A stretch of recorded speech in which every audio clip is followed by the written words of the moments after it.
kita dibiasakan mengucap hamdalah. Jadi pertama kalau ditanya materinya apa kabar, alhamdulillah. Apa kabar hari ini? Alhamdulillah baik.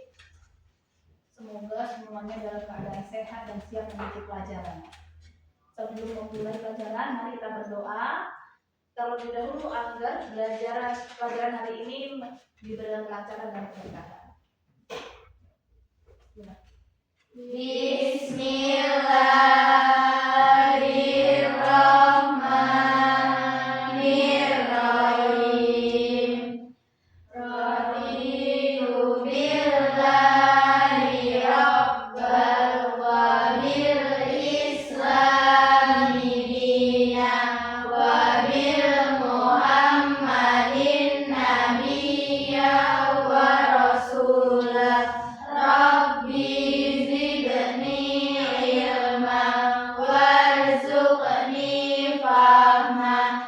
Amin ya rabbal alamin.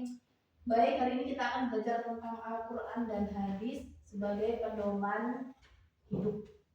Setelah pembelajaran ini selesai, kalian diharapkan mampu memahami pentingnya Al-Quran dan hadis serta menerapkannya dalam kehidupan sehari-hari.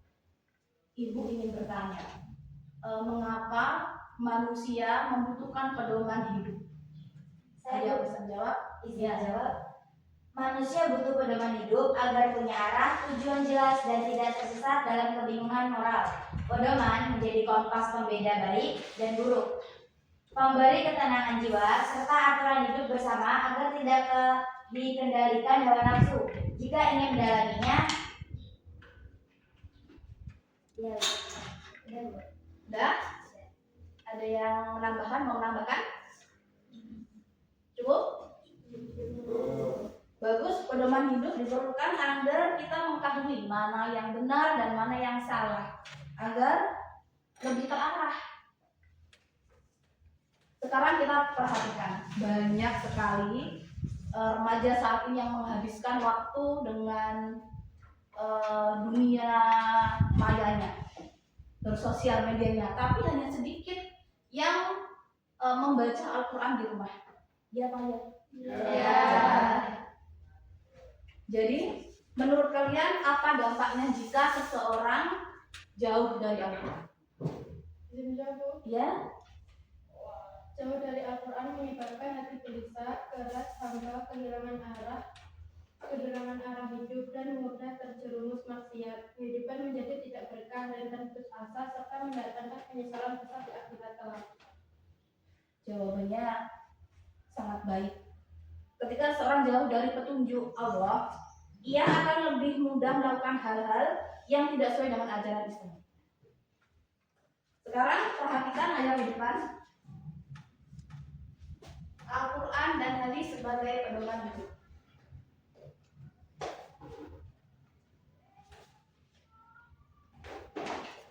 Terlihat?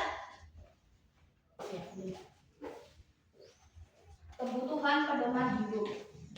Manusia membutuhkan sebuah panduan mutlak agar tidak terombang-ambing oleh arus negatif zaman. Zaman sekarang banyak membutuhkan negatifnya, apalagi bersosial media. Manusia senantiasa dihadapkan pada berbagai pilihan sosial dan kompleksitas masalah dalam kehidupan sehari-hari. Kompas moral membantu akal budi manusia membedakan mana yang benar dan mana yang salah secara objektif. Pengertian Al-Quran. Al-Quran adalah kitab suci umat Islam yang diwahyukan oleh Allah Subhanahu wa Ta'ala kepada Nabi Muhammad SAW melalui malaikat Jibril untuk membimbing manusia. Apa fungsinya? Hudan, petunjuk, arah perjalanan hidup manusia. Merupakan sumber hukum. Kemudian Al-Furqan, pembeda, seperti yang disampaikan, pembeda yang jelas antara hak dan batil. Kemudian Syamilah, ada yang namanya Syamilah? Bagus ya? Merupakan pedoman paripurna akhlak dan ibadah hambanya. Kemudian apa manfaat mengamalkannya? Terlihat?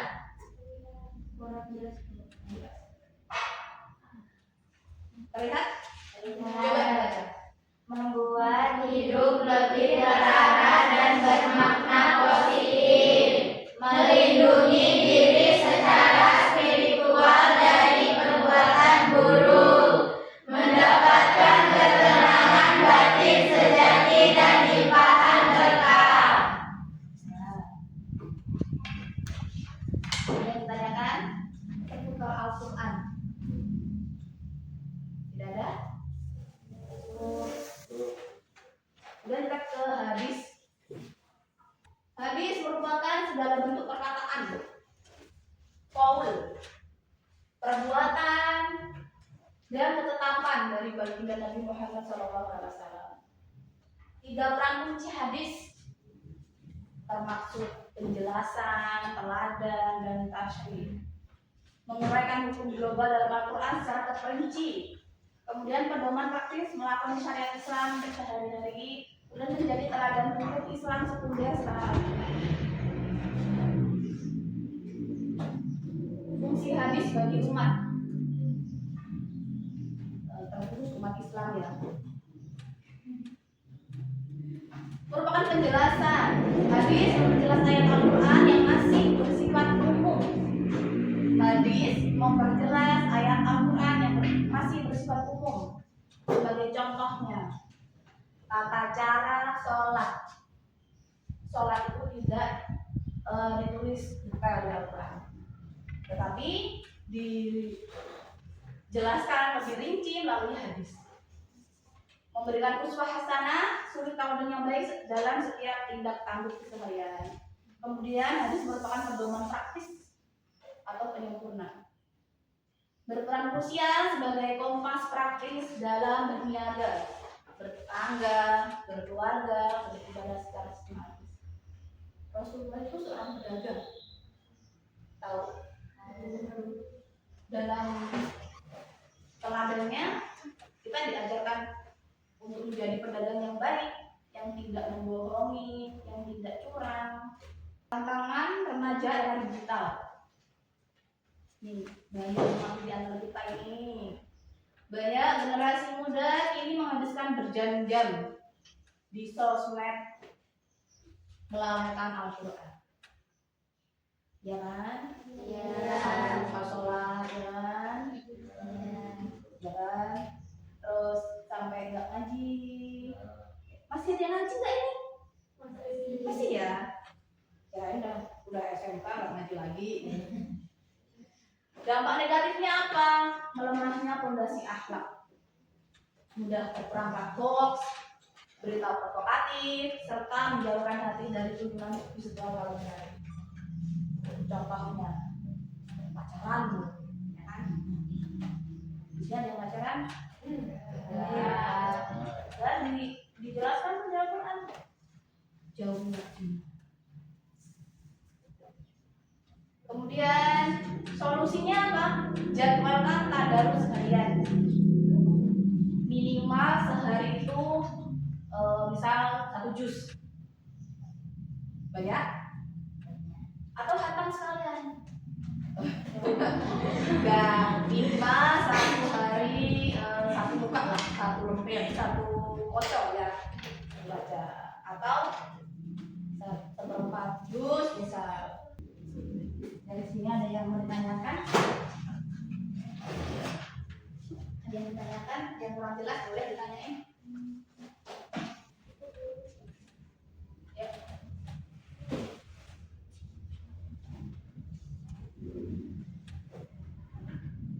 Ibu kasih waktu buat bertanya kalau ada yang mau ditanyakan. Kalau tidak ada, ibu punya tugas LKPD, lembar kerja peserta. Silahkan kalian isi 10 menit.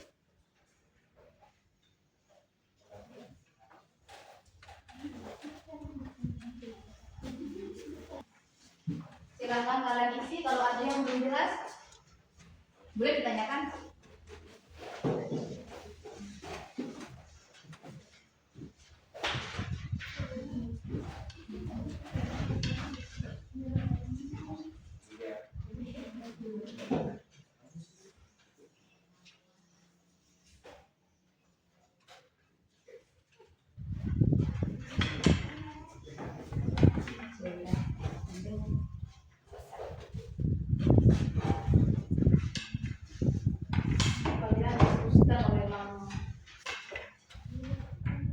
lalu jelas juga didiskusikan sama teman sebangku kalian.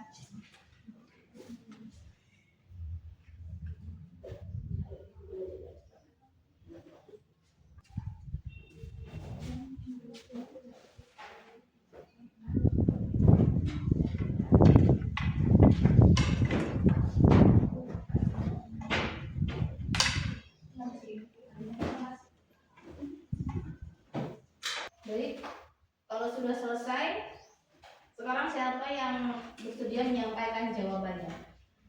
Yuk silakan maju ke depan.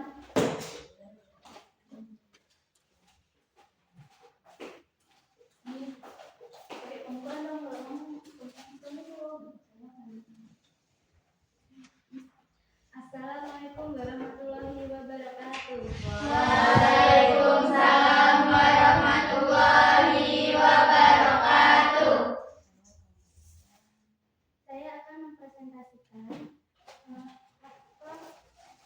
apa fungsi hadis dalam kehidupan umat Islam, yaitu sebagai sumber hukum Islam kedua setelah Al-Quran dan menjadi pedoman hidup untuk menjalankan ajaran agama secara praktis.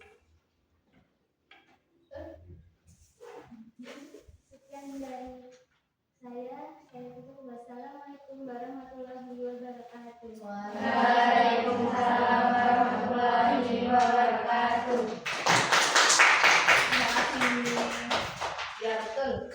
Tadi menjadi sumber hukum Islam yang kedua setelah Al-Quran. Dan menjelaskan, memperkuat dan melengkapi ajaran Al-Quran serta menjadi pedoman dalam beribadah, berakhlak dan menjalani kehidupan sehari-hari. Selanjutnya,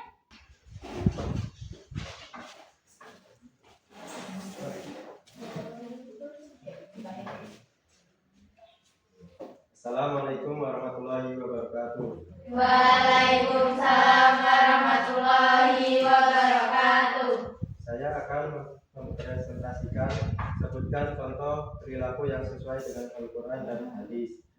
Tindakan yang mencerminkan akhlak mulia, kepedulian sosial, dan ketaatan beribadah. Saya akhiri. Assalamualaikum warahmatullahi wabarakatuh. Waalaikumsalam warahmatullahi wabarakatuh.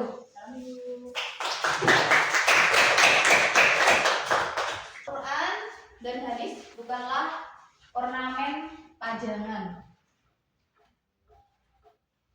melainkan petunjuk mutlak dan peta jalan hidup yang menuntut umat Islam menuju keselamatan, ketenangan, dan kesuksesan sejati di dunia maupun akhirat.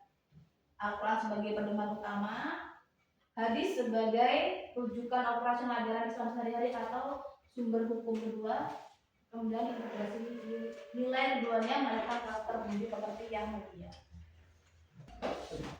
Baik anak-anak, terima kasih atas partisipasi kalian. Semoga ilmu yang kita pelajari hari ini bermanfaat. Kita bisa membiasakan baca Al-Quran setiap hari walaupun hanya beberapa ayat. Kemudian menerapkannya dalam kehidupan sehari-hari. Yuk sebelum kita tutup kita baca doa bersama-sama dulu ya. Yuk. Bismillahirrahmanirrahim. Rabbana fa'na bima yanfa'una walidna ilman walhamdulillahi ala kulli hal. Terima kasih. Wassalamualaikum warahmatullahi wabarakatuh.